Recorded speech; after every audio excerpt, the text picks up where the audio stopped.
Hey you guys, it's Peter, and welcome to my channel, Peterisms, where I tell stories of my life and just little things I've learned as I've grown up into the person that I am today. I was in a live stream last week, and I started asking people, I was like, what would you guys like me to talk about on my Peterisms channel? Are there any stories you would like to know more about? Are there anything I've talked about, anything I have talked about on my vlog that you would like to hear me go more in depth with and talk about? And several people asked me to talk about my friendship with Tanya, my best friend, and how she and I met. And our friendship is interesting, and not just on YouTube, but like all over. People constantly ask us, like, how did you meet and how have you maintained this friendship for so long and things like that. Tanya and I have been friends for 20 plus years. Okay, so she just celebrated her sobriety birthday this week on February 2nd. She was 22 years sober. So we have known each other because she was 1 year sober when I met her. So we have been friends for 21 years. And I'll get into that at the end, and I'll probably get emotional about that. But it's kind of an interesting story because sobriety is what brought us together. It's the language that we speak, and it is, I think, unified our relationship from the very beginning. Tanya and I know everybody in our lives that are players. All of our other friends, our family, our husbands, we interact with everybody. She is a part of my family.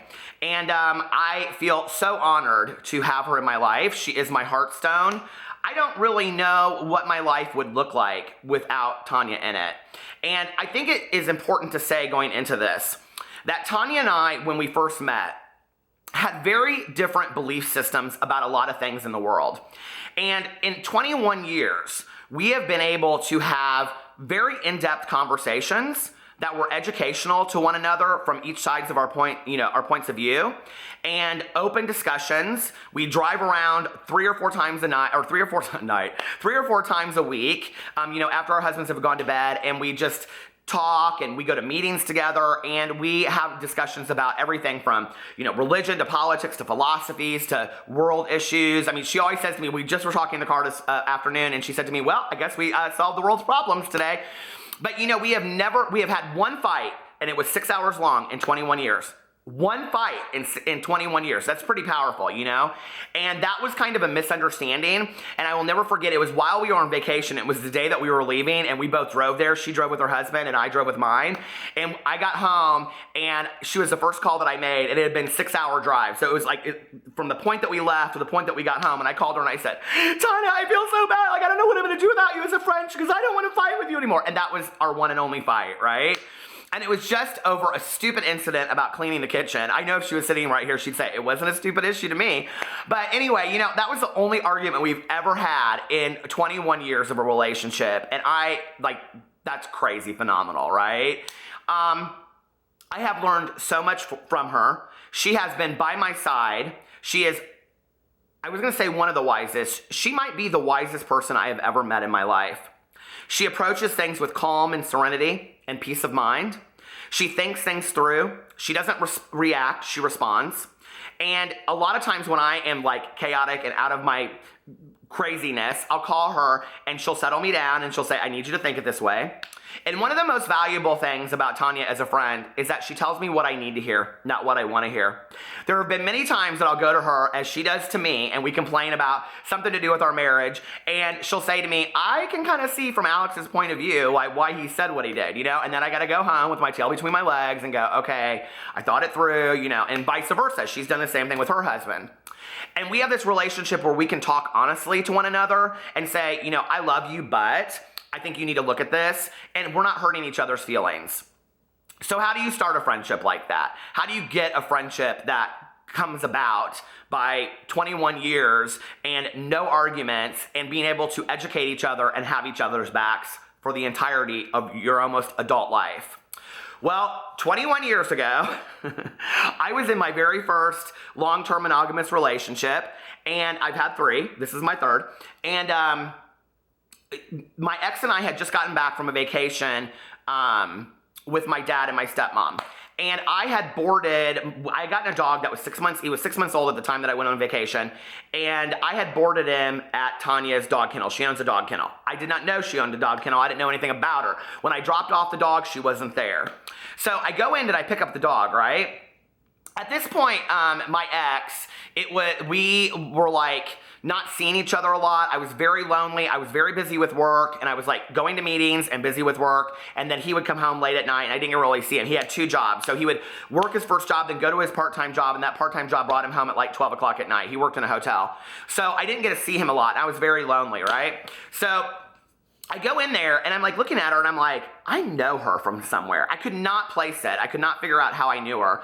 And she was like, you look really familiar to me. And so we kind of started trying to figure out like where we knew each other. She had worked in restaurants and corporate restaurants, and she was like maybe thinking that I had been like, I had like waited tables.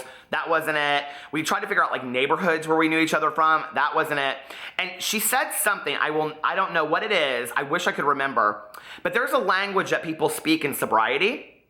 And I picked up on something that she said. And I looked at her and I said, can I ask you a really strange question? And she said, yeah. And there's this saying that we say, and I'm going to say it on here, and you'll know if you're in this program. But I said to her, I said, are you a friend of Bill W's? And that's kind of a code way of saying to somebody, are you sober? And she looked at me and she goes, are you? And I said, yeah. And she goes, yeah, I am too. And so we started talking about our sobriety, right? And she'd actually worked with some patients that I worked with in treatment. And she ended up sponsoring a lot of them, because after that moment, she was the go-to person for every young lady that I ever had, that I would say, oh, here, I got somebody for you to call. At one point, she and her sponsor called me and said, don't refer anybody else to us. Okay, we have enough. We can't handle what we have right now. So anyway, just refer them to the next great lady that's out there, because we cannot handle anymore. I think at one time they each had so many sponsees that they were like doing like van work all over town, taking them to meetings and stuff. And that's been the really cool thing about our relationship, is that we have lived and breathed, and we have some stories to tell about our lives in sobriety. And I am so happy that I've had a sister in sobriety like Tanya. I was going to save this till the end, but I'll say it right now. Every year on my sobriety birthday, I always go to a meeting with her. And in the meeting I share, 23 years ago, they promised me, my sobriety birthday is December 17th of 1994. 23 years ago, they promised me, if you don't pick up and drink, your life will improve. Your relationships will improve. You won't have chaos in your life. There's all these different promises. They never promised me a best friend for life. That wasn't something that came along. And if 23 years ago, if 35 years ago, or whenever I started using, if I knew that that was something that would come along with stopping using, and I could see what that friendship was going to be like, I may have stopped a lot sooner than I did. And the gifts of being in recovery and sobriety extend way past just not having a chaotic mind. They go way past all of these kind of crazy thoughts that we have and trying to get out of trouble. To think that I have a best friend that has had my back, that has told me things that I need to hear when I didn't want to hear them, because that's what a true friend does. And she has done that many times in my life. She has told me things that I needed to hear, no matter how hard they were for me to hear. She has been there for every life event that has happened to me in the last 21 years. And I just cannot today imagine my life without her. So we sat there and we talked for a little bit the day that I picked up the dog. And she said, I've never seen you in here before. And I said, this is the first time that I brought the dog in. And she said, oh my God, she goes, you need to just stop by sometime. We could hang out. We could go to a meeting together. Well, like I've talked about on my channels before, I have really bad social anxiety. I'm very, very shy, right? So I'd be like, oh yeah, sure, I'll do that, whatever. But to actually stop in there and do it is terrifying to me. I have a really hard time going into new places that I don't know anything about by myself, or even with other people, but especially by myself. It terrifies me. I was just talking to somebody earlier today that like 12-step meetings are really hard for me to go to, that are new, that I've never been to before. I usually always just grab a friend and be like, let's go try this meeting. So she said, you should stop by sometime and we'll go hang out and, come over and my husband would love you and blah, blah, blah. So I drove by her kennel because it was on the way home from work, probably for like the next 2 weeks. And I was like, oh, you should just drive in there, go in there. I knew her car because when she walked me out, she was like, said something about her car. And I would see her car there and I was like, oh God, I should just, I was so terrified, right? So one day I was coming home and my ex had to work really, really late and I had nothing to do and I was tired of my ex working really, really late every night. And I just pulled in there and I was like, what do you have to lose? And any major risk I've ever made in my life that has turned out for the better, my attitude is always, what do you have to lose?